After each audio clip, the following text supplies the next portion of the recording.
it appears Netanyahu has walked back his threats to hit Iranian nuclear and oil sites. The U.S. claims they're relieved. They also claim that they are threatening an arms embargo on Israel for what it is doing right now in Gaza, where you have U.S. politicians seemingly asleep for a year, witnessing the horrific images of Palestinians being burned alive in Al-Aqsa Hospital. I'm curious on what you make of this current reality that Israel and the United States faces, because on the one hand, you have the United States threatening a so-called arms embargo, and on the other hand, you have them literally arming Israel to not just, mass murder Palestinians, but also prepare for the regional war that Laith was talking about. Well, I can categorically state that the United States will never operate an arms embargo against Israel under any circumstances. If you trace back US public statements since the beginning of the genocidal campaign in Gaza, all they have equated to is PR and perception management. These are time-buying tactics by the US, who have a well-established background in psychological operations in terms of manipulating perceptions of the public. And again, this is what a lot of the younger generations would call gaslighting.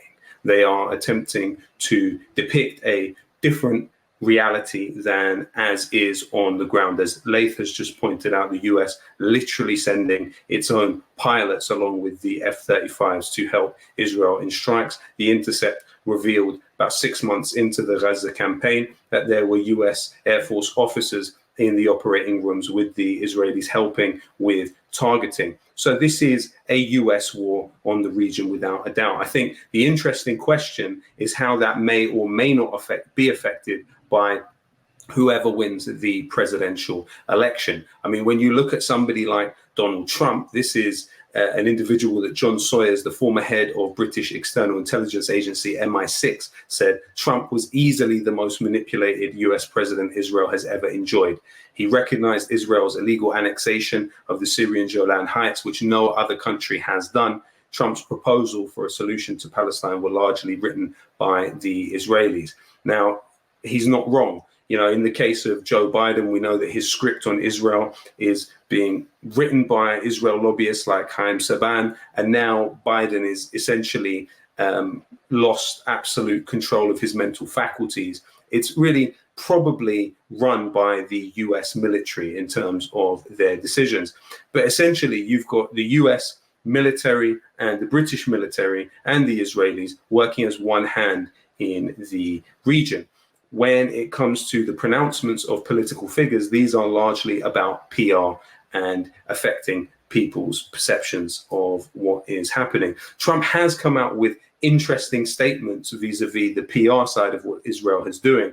He said, "I hate that they put out tapes all the time. Every night they're releasing tape of a building falling down. They shouldn't be releasing tapes like that. They're doing it, and that's why they're losing the PR war." They, Israel, are absolutely losing the PR war. But an interesting aspect of the Trump story is, of course, the funding that he has received from Miriam Adelson. Now, Adelson is the wife of the late Sheldon Adelson, somebody who was historically one of the largest, if not the largest, funders of Israeli settlements. He was also someone that had quite an interesting role in the case of Julian Assange, whereby Adelson was able to harness the Spanish security company, which was in charge of security at the Ecuadorian embassy in London. He was able to commandeer it for the CIA. So clearly Adelson is both an Israeli and a US intelligence asset. But after he died, his wife then took control of the many billions that he had, and she has used it to push Trump with a new injection of hundreds of millions of dollars for his political campaign. So it's thought really that Trump will go even further. And one of the conditions she has apparently had with Trump is that he would recognize Israeli sovereignty over the West Bank immediately if he were to come in as president. Trump has also stated that he would seek to strike many different sites in Iran, civilians, implying he'd want to strike nuclear sites. It's unlikely Trump will win at this point, I would say, but it's not impossible. I think the US deep state has forced back control of the narrative, but I do think it will be close as to who will win. But either way, escalation is likely. I don't take anything that either the United States or Netanyahu and the Israelis say at face value, even if they are for now saying they are pulling back from the idea of striking Iranian oil or nuclear facilities. One day they will. And then the ball will certainly be in the court of the resistance axis, and specifically the Islamic Republic of Iran. Yeah, well, it's interesting. Anything that Israelis or Americans say, I would believe the opposite. So when they're saying they don't want to attack, I would say, "Oh shit! Oh, sorry about that." Oh wow, they're gonna be attacking it. That's really like what I think. Yeah, well, it's interesting that you both are saying. I mean, Laith and I, Lowkey, before we began the program, we're talking about it's kind of the feeling of some. I'm when I see things, I'm in the United States. When I see what's going on in Lebanon, when I see what's going on in Gaza and Palestine, when I see this march to world war by the United States in particular and Israel, of course, I was raised by a military man, and I get angry, and I'm like, ooh, I start thinking, these thoughts, the Fanon catharsis theory on violence, like, this is going to happen. It's got to happen. And as you said, the ball would be in the resistance's court if Israel decided to do the unthinkable. And I think you're exactly right, Lowkey and Laith, that we can't believe anything they say. And we also know that the outcome of this is war against Iran. So I'm curious, Laith, given this, we've seen Israel now refocus its attention on Gaza. Of course, it's been committing atrocities there and genocide over this past year. But, even just on the military front, now it's saying it's got to go back into northern Gaza. It's got to take out the resistance. It's got to continue operations and intensify them. What does this say, though, about Israel? Because, this was supposed to be over and done with there. Actually, there were talks during the whole assassination of Nasrallah, the pager attacks. Well, actually the real war is on Hezbollah, and look how much we're winning. But it seems like they are increasingly bogged down in Palestine and attempting this campaign of, well, if you can murder the civilians, if you can get rid of them all, as many as you can, then eventually the resistance will die. What do you have to say about this? Yeah, look, they are taking out their frustration on the unarmed population in North Gaza. And it's their plan to ethnically cleanse the north of Gaza and take it over has already failed. They've attempted and they've done it already multiple times, but now the population inside North Gaza is refusing to leave. The other thing is that the capabilities of the resistance in Gaza is still intact. Every day, you can watch on Free Palestine TV. We translate all the operational videos from the ground, and there's always every day we have 7 to 12 videos we have to produce and translate, and that show in every one of those videos you see attacks on tanks, APCs. You see attacks on the command and control centers. You see booby traps. You see and very close range battles. So it's clear that the Israelis cannot hold ground, and that the Palestinian resistance has the capability to reach every part of Gaza still, and has enough weapons and munitions to continue this fight. The last statement we heard from one of the spokespersons of Hamas was that Hamas can fight another 2 years. This is how much ammunition it has and how much more actually people have volunteered to be members of Hamas, that they have actually gained more militants since the beginning of the war than they had before. And that is because every person in Gaza has a family member, or maybe the whole family of them, been genocided, and everybody wants to fight the Israelis. This is also happening here in Lebanon. The assassinations of Sayyid Hassan Nasrallah and the purposeful targeting of medical staff, medical facilities, the targeting of churches, the targeting of civilian infrastructure that is supposed to actually scare people and push them away from Hezbollah is actually pushing them closer and closer to Hezbollah. There's now, we're hearing statements from, even the Maronite church that is now captured by the Vatican and has been, kind of appointed their archbishop by the West, is itself, making statements about patriotism and ending the aggression on the country, and even called Sayyid Hassan Nasrallah a martyr. So that is, all the plan of the colonizers, the imperialists, which is actually at the core of it, is the attempt to break the will of the people and to make the people go down on their knees and prostrate themselves and say Zionism is rules, and that there is such a thing as a chosen people and we're not it, and that our religion and our God are are not true, and only those things are actually backfiring. And we have to understand those videos that Trump was complaining about. Those videos are purposefully released by the Israelis, including the video of the gang rape of Palestinian prisoners. People think that it was just leaked. No, it was released on purpose. The purpose of it is to get the Palestinians and the Arabs in general to feel so demoralized, to know they're telling us, we will rape you in front of the camera, gang rape you, and nobody can stop us.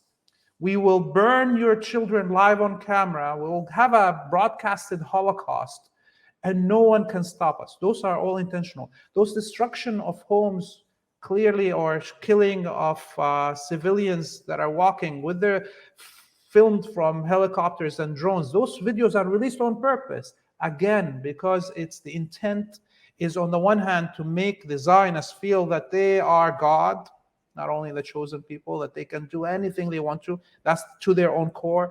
And to the Palestinians, the Arabs in general, and Muslims in general, to make us lose faith and give up. And but as we know from the history of this region, there's been many empires that came here and claimed the same claim that the Zionists have claimed. Remember, 1,000 years ago, a millennia ago, the European kings and queens, led by the Pope, said that these European kings and queens are the descendants of Jesus' disciples, and they are the chosen people, and they have the right to Palestine, and they have to cleanse it of the Muslim invaders to bring the Messiah back, to bring Armageddon. Those were the words of the Pope. And what we hear today is the Zionists saying they are the chosen people, these European descendants of converts to Judaism, claiming that they have the pure blood, that they have the will of God on their hand, and that they will cleanse this land of the invading Palestinians, Arabs, and Muslims, and bring Armageddon. And what happened 1,000 years ago? It ended with the defeat of the whole hordes of Europe. Okay, not only these the garbage of Europe that the Zionists are. No, the whole hordes of Europe were here, were cannibalizing people. They were actually cannibalizing Palestinians, Lebanese, and Syrians, the Crusaders. Not only burning them on live television, they were cannibalizing our children. making whole barbecues of them. It's all recorded in the records of the church, the Catholic Church. And so what happened in the end? In the end, the choice was given to these crusaders, like we are giving it right now to the crusaders. That's what Zionists are. You have three choices only. You can accept equality, stay in your home or your holy in your temple, and nobody will touch you if you accept equality and don't carry arms. You can pack up and steal everything that you can steal with you and leave, and nobody's going to stop you. And the third option is to die in the battlefield. That was what Salah ad-Din gave to the Crusaders as options, and this is what we as Palestinians, as Lebanese, as Arabs, as Muslims are given as options to the Crusaders and their masters in Washington, D.C.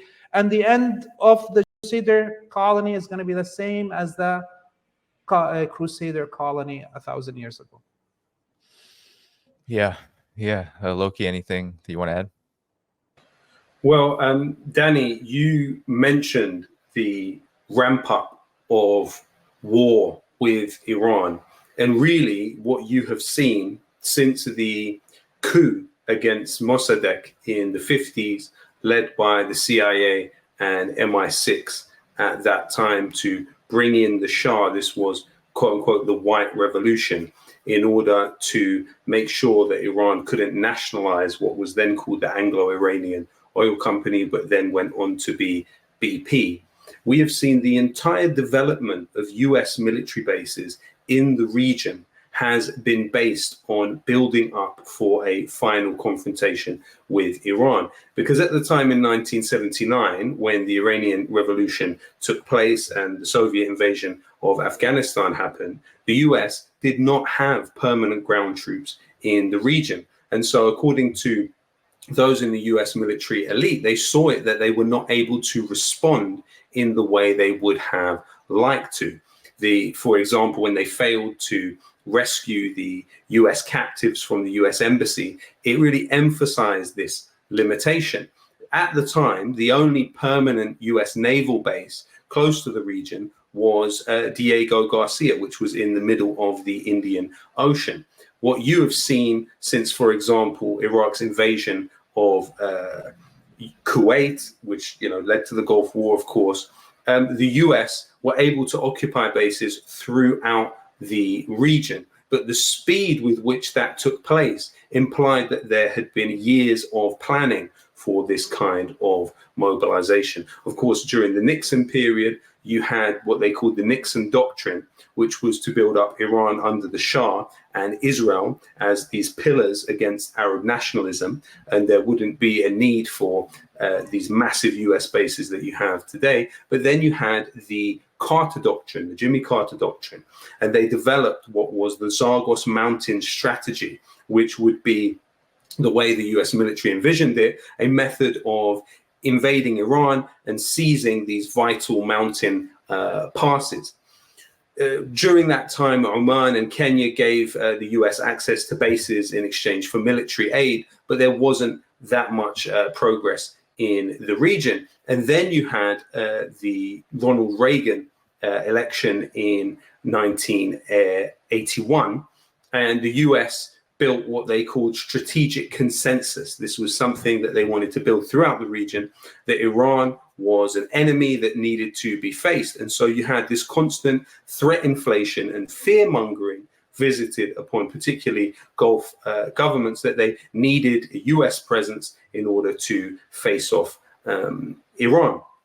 And, it's often forgotten that the International Court of Justice in 2003 ruled that the action of the United States against the Iranian oil platforms in 87, what they called Operation Nimble Archer, and in 88, the Operation Praying Mantis, cannot be justified as measures necessary to protect the essential security interests of the US. So these operations that the US carried out were carried out with the involvement of US naval bases in Oman, Bahrain, Saudi Arabia, and Diego Garcia. And so now this situation in Palestine and now in Lebanon is no doubt being used to ramp up into the direct confrontation with Iran. But while we can say that Iran's approach has been to strictly hit military sites, if, let's suppose,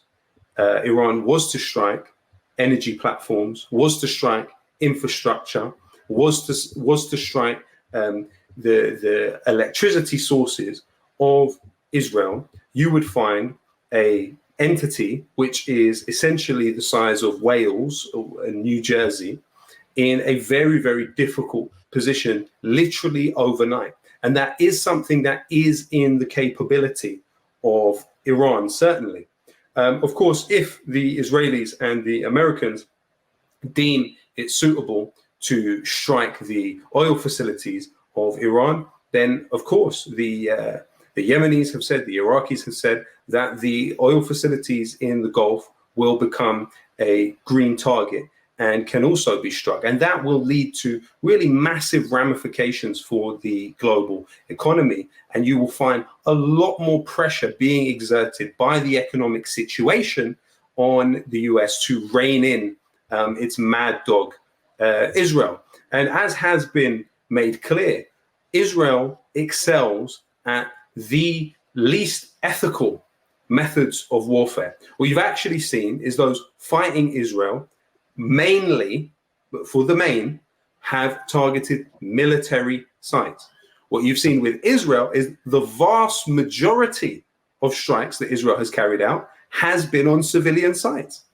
And so really you see this question of a compass, a moral compass in the approach to this war as being clearly indicating that the axis of Israel, the United States, Britain, with the involvement of Germany, with the involvement of Canada, is really just beyond all measurement of decency and human decency. So the more Israel carries this on, and the more it attempts to impose itself in this way, we have entered the phase of imperial Israel. This is the phase where Israel is attempting to directly rule with air supremacy the region.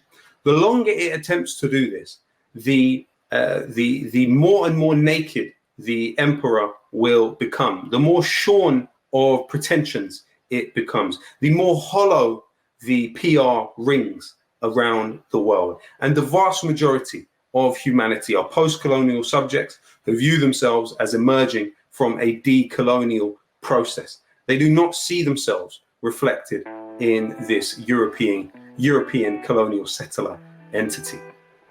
Thank you for tuning in to my latest video. I appreciate all of your support. This channel, however, needs your help.